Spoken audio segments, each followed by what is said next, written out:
নমস্কার বন্ধুরা, আমি তনুশ্রী। বন্ধুরা, শীতে একবার এই মিনি কেক বানিয়ে দেখুন। চা দিয়ে খেতে কী যে ভালো লাগে, না খেলে বিশ্বাসই হবে না।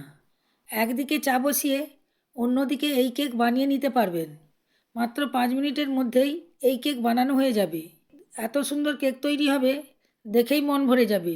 খেতে খুবই মজার, একদম নরম তুলতুলে, দেখতে খুবই লোভনীয়, খেতেও দারুণ লাগে।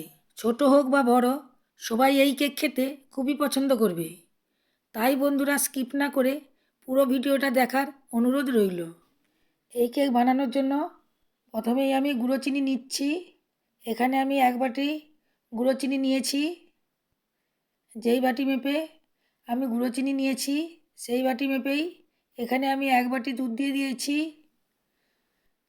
দুধ আর চিনিটা ভালোভাবে গুলিয়ে নিচ্ছি। দুধটা আপনারা নাও দিতে পারেন, তবে দুধ দিয়ে কেকটা বানালে খেতে বেশি টেস্টি হয়। বন্ধুরা, আপনারা গুঁড়ো চিনি নেওয়ার চেষ্টা করবেন, তাহলে দুধের সাথে খুব তাড়াতাড়ি গুলে যাবে। বন্ধুরা, এবার আমি চালনির উপর ময়দা নিয়ে নিচ্ছি। যে বাটি মেপে আমি দুধ আর চিনি নিয়েছিলাম, সেই বাটি মেপেই এখানে 2 বাটি ময়দা নিয়েছি। ময়দাটাকে আমি চেলে নিচ্ছি। এর মধ্যে যদি কোনো মোটা মোটা দানা থাকে তাহলে রয়ে যাবে। এরপর দিয়ে দিচ্ছি বেকিং পাউডার। এখানে আমি 1/2 চামচ বেকিং পাউডার দিচ্ছি। দিয়ে দিচ্ছি অল্প পরিমাণে নুন। বন্ধুরা, কেকে একটু নুন কমই লাগে। এগুলোকে আমি চেলে নিচ্ছি। এবার দিয়ে দিচ্ছি সাদা তেল। 2 চামচ সাদা তেল দিয়েছি। সব উপকরণগুলিকে আমি ভালোভাবে মিশিয়ে নিচ্ছি। বন্ধুরা, এই কেক বানাতে বেশি সময় লাগে না, মাত্র 5 মিনিটের মধ্যেই এই কেক বানানো হয়ে যায়।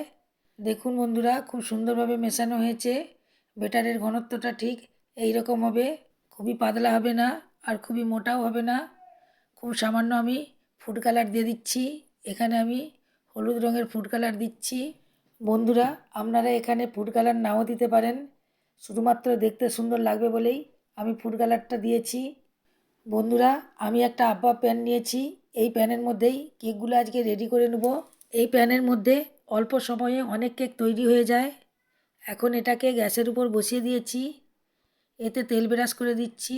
বন্ধুরা, এতে খুব বেশি তেল লাগবে না, প্রত্যেকটাতে আমি তেল ব্রাশ করে দিয়েছি। এবার আমি 1 হাতা ব্যাটার নিয়েছি, এর মধ্যে দিয়ে দিচ্ছি। একটা একটা করে আমি সবগুলোতেই এই ব্যাটারটা দিয়ে দেব। সবগুলি আমার দেওয়া হয়ে গেছে। এবার এটাকে ঢাকা দিয়ে মাত্র 2 মিনিট রাখবো। এই সময় আঁচটাকে আমি মিডিয়ামে রাখবো।